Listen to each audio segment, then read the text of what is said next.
الذين آمنوا وتطمئن قلوبهم بذكر الله ألا بذكر الله تطمئن القلوب نحمده ونصلي على رسوله الكريم اما بعد۔ آج کا عنوان ہے حضرت آدم علیہ السلام جنت سے کیسے نکلے، پھر آدم علیہ السلام نے کس طرح توبہ فرمائی، اور آپ آدم علیہ السلام کی اولاد کس طرح ہوئی، اور حضرت آدم علیہ السلام کا انتقال کیسے ہوا۔ آدم علیہ السلام جب جنت میں شجرہ ممنوعہ کی طرف گئے، آپ نے اپنا عہد بھول کر عہد شکنی فرمائی، عہد کو توڑ دیا، وعدہ توڑ دیا کہ اس درخت کے قریب نہ جانے کا وعدہ تھا، بھول گئے، غلطی ہوئی۔ تو اس کے پاداش میں اللہ تبارک و تعالیٰ نے جو سزا طے کر رکھے تھے، کپڑوں کا جسم سے ہٹ جانا، ننگے ہو جانا، اس کی وجہ سے آدم علیہ السلام شرمندہ ہو کر اللہ تبارک و تعالیٰ کے سامنے ننگپن کی وجہ سے بھاگنے لگے۔ اللہ تبارک و تعالیٰ آدم علیہ السلام سے پوچھتے ہیں کہ آدم مجھ سے بھاگ رہے ہو؟ آدم علیہ السلام نے کہا کہ کیوں نہ بھاگوں، آپ کے سامنے ننگے کیسے آ سکتا ہوں۔ پھر جنت کے پتوں سے اپنے جسم کو چھپانے لگے، شرمگاہ چھپانے لگے۔ پھر حضرت آدم اور حضرت حوا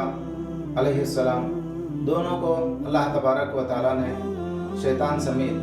قُلْنَا اهْبِطُوا مِنْهَا جَمِيعًا، اللہ تعالیٰ قرآن میں فرماتے ہیں سورہ بقرہ میں، تم سب جنت سے اتر جاؤ۔ تو آدم علیہ السلام کا اترنا تاریخ کی کتابوں سے معلوم ہوتا ہے کہ ہندوستان میں آدم علیہ السلام اترے، اور حوا علیہ السلام جدہ میں اترے، اور پھر دونوں نے ایک لمبی تلاش کی مدت کے بعد عرفات کی میدان میں جہاں دونوں کا تعارف ہوا، اسی نسبت سے اس کو میدان عرفات کہتے ہیں، اللہ تبارک و تعالیٰ کے سامنے رونا، گڑ گڑانا، یہ ساری چیزیں ہوئی، توبہ استغفار ہوا۔ فرمایا پیارے نبی خاتم النبی حضرت محمد مصطفیٰ صلی اللہ علیہ وسلم نے تمام بنی نوع انسانوں کا رونا اگر ایک طرف ایک پلڑے میں رکھ دیں تو آدم علیہ السلام کا رونا دوسری پلڑے میں رکھ دیں تو آدم علیہ السلام کا رونا گڑ گڑانا بڑھ جائے گا۔ مرتبہ اور مقام کے اعتبار سے بھی، شرمندگی کے اعتبار سے بھی، آخرکار اللہ تبارک و تعالیٰ نے انہیں کلمات سکھائے، جس کو اللہ تعالیٰ قرآن مجید میں فرماتے ہیں فَتَلَقَّى آدَمُ مِن رَبِّهِ كَلِمَاتٍ فَتَابَ عَلَيْهِ إِنَّهُ هُوَ التَّوَّابُ الرَّحِيمُ، سورہ اعراف میں اللہ تعالیٰ فرماتے ہیں۔ پھر آدم علیہ السلام نے اما حوا نے قال ربنا ظلمنا انفسنا وان لم تغفر لنا وترحمنا لنكونن من الخاسرین، سورہ اعراف میں اللہ تبارک و تعالیٰ اس آیت کو ذکر فرماتے ہیں، جس میں معلوم ہوتا ہے کہ دونوں نے قال، حضرت آدم علیہ السلام نے، حضرت حوا علیہ السلام نے، دونوں نے بھی اللہ تبارک و تعالیٰ سے اپنے غلطی کا اعتراف فرمایا، اظہار فرمایا، اور اپنے نفس پر جو ظلم کیے ہیں اس ظلم کا اظہار کیا، اور پھر اللہ تبارک و تعالیٰ سے طلب کیا، بخشش طلب کی، اور اللہ کے غفور ہونے کا انہیں احساس ہوا، اور اللہ تبارک و تعالیٰ سے توبہ طلب فرمائی تو اللہ تبارک و تعالیٰ نے انہیں معاف فرمایا۔ اور اس معافی تلافی کے بعد اور پھر اللہ تبارک و تعالیٰ نے اپنے مقصد کے مطابق آدم اور حوا کے ذریعے سے بنی نوع انسان کو پھیلانے کا جو تسلسل سلسلہ جاری کیا، اس کو اللہ قرآن مجید میں فرماتے ہیں یا ایھا الناس اتقوا ربکم الذی خلقکم من نفس واحدہ وخلق منها زوجها وبث منهما رجالا كثيرا ونساء واتقوا الله الذي تساءلون به والارحام ان الله كان عليكم رقيبا۔ معلوم ہوتا ہے کہ اللہ تعالیٰ نے حضرت آدم و حوا سے ساری دنیا کو اللہ تبارک و تعالیٰ نسل انسانی کو پھیلایا۔ آدم علیہ السلام اور حوا علیہ السلام کو 20 اولاد، 20 جچکیاں ہوئیں، 20 ولادات ہوئے، 20 ولادات میں جوڑا جوڑا اللہ تبارک و تعالیٰ نے، ایک لڑکا ایک لڑکی، ہر ایک جوڑے میں ایک لڑکا ایک لڑکی اللہ نے عطا فرمایا۔ اور اس زمانے کی شریعت کے مطابق ساتھ میں پیدا ہونے والے لڑکا اور لڑکی کو چھوڑ کر پہلے پیدا ہونے والے قابل اور قابل کی بہن تھی، اور دوسری مرتبہ حابل اور حابل کی بہن تھی۔ تو اس طرح آدم علیہ السلام کی شریعت تھی کہ قابل حابل کی بہن سے شادی کرتا تھا اور حابل قابل کے بہن سے شادی کرنا تھا، لیکن قابل کی ساتھ میں جو اس کی بہن تھی، اس کے ساتھ میں جڑوا جو پیدا ہوئی تھی، وہ بمقابل حابل کی بہن سے خوبصورتی میں کم تھی، تو لہٰذا قابل نے حابل کی بہن سے شادی کرنے سے انکار کر دیا، خود اپنے جڑوا بہن سے شادی کرنے پر مصر رہا، اصرار کرتا رہا۔ تو آدم علیہ السلام نے انکار فرمایا، اپنی شریعت پر عمل کرنے کے لیے تاکید فرمائی، تو وہ ناراض ہو گیا، یہاں تک کہ آدم علیہ السلام نے حکم جاری کیا کہ تم اللہ تبارک و تعالیٰ کے دربار میں نظر و نیاز پیش کرو، قربانی پیش کرو۔ تو پھر قابل جو ہے کاشتکاری کرتا تھا، ہل چلاتا تھا، زراعت کرتا تھا، اور حابل چھوٹا بکریاں چراتا تھا، بھیڑ بکریاں چرانا اس کا مشغلہ تھا۔ تو حابل نے بکریوں میں سے ایک خوبصورت بکری دمبا اللہ کے نظر میں پیش کیا، قربانی کے لیے قربانی گاہ میں لے جا کر باندھا، اور قابل نے کاشتکاری کا ایک ردی حصہ، کھجور یا جو بھی ہو،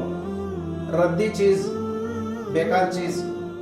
قربانی کے لیے پیش کیا، اور یہاں تک کہ جہاں قربانی کرنے کی ایک جگہ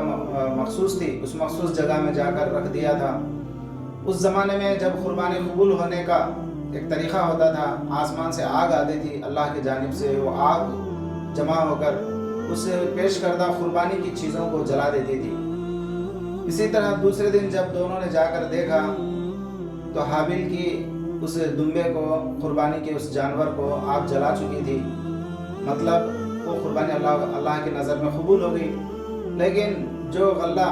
قابل کے جانب سے رکھا گیا تھا وہ غلے کو آگ نہیں کھائی، لہٰذا اس کی قربانی قبول نہیں ہوئی۔ بہت پشیمان ہوا اور یہاں تک کہ غصے میں آگ بگولا ہو گیا، اور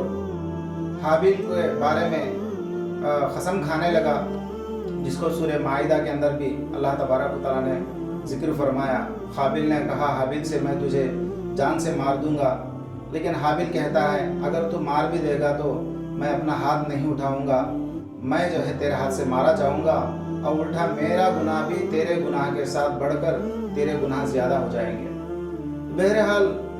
قابل مارنے کا پکا ارادہ کر لیا اور مار کھانے کا ارادہ حابل نے کر لیا، لیکن ایسی حالت میں جب جو ہے اللہ تعالیٰ کے سامنے قربانی میں بھی ناکام ہو چکا تھا،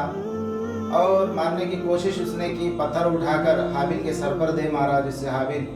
شہید ہو گیا، مر گیا، اور اس کو دفنانے کا طریقہ معلوم نہیں تھا، کیونکہ پہلا قتل تھا۔ بنی نوع انسان میں پہلا قاتل قابل ہی ہے، اور قتل ہونے والا مقتول حابل ہے، تو لہٰذا حابل کے ناش کو اپنے پیٹھ پر اٹھا کر قابل چلنے لگا، اس کو معلوم نہیں ہوا کہ اس کو کیا کرنا ہے۔ تو پھر دیکھ رہا ہے کہ دو کوے آپس میں لڑ رہے ہیں، اور ایک کوا دوسرے کوے کو جو ہے مار رہا ہے، اور دوسرا کوا جب مر جاتا ہے تو اپنے چونچ سے زمین میں کھود کر دوسرے جو ہے کوے کو اس گڑھے میں ڈال کر مٹی ڈال رہا ہے، اور یہ دیکھ کر بہت پشیمان ہو رہا ہے، جس کو اللہ تبارک و تعالیٰ قرآن مجید میں قابل کے پشیمانی کا ذکر فرماتے ہیں۔ قال یا ویلتا اعجزت ان اکون مثل هذا الغراب، سورہ مائدہ آیت نمبر 31 میں قابل کا تذکرہ اللہ تعالیٰ کرتے ہیں کہ کیا ہو گیا کہ میں ایسا گزرا ہو گیا کہ ایک کوے کے جیسا بھی میرے پاس عقل نہیں ہے، جو عقل کوے کو ہے اتنا بھی نہیں ہے۔ اللہ تعالیٰ فرماتے ہیں دوسری جگہ بل ہم ازل،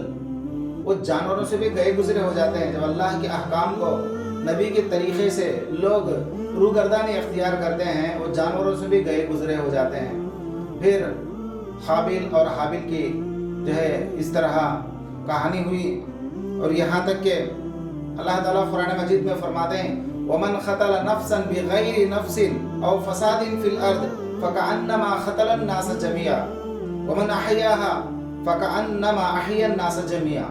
اللہ تبارک و تعالیٰ سورہ مائدہ آیت نمبر 32 میں فرماتے ہیں جو آدمی کسی جان کو ختم کر دیتا ہے، کسی جان کو ہلاک کر دیتا ہے، یا زمین میں فساد پھیلاتا ہے، وہ ایسا ہے کہ اس نے بنی نوع انسان کو قتل کر دیا اور کسی آدمی کی جان بھی بچاتا ہے، اس کی مثال ایسی ہے کہ اس نے تمام بنی نوع آدم کے تمام انسانوں کی جان کو اس نے بچا لیا۔ تو لہٰذا قتل ایک بہت بڑا گناہ ہے۔ اللہ تبارک و تعالی ہم کو ایسے ناپاک گناہوں سے اللہ تعالی ہمیں حفاظت فرمائے۔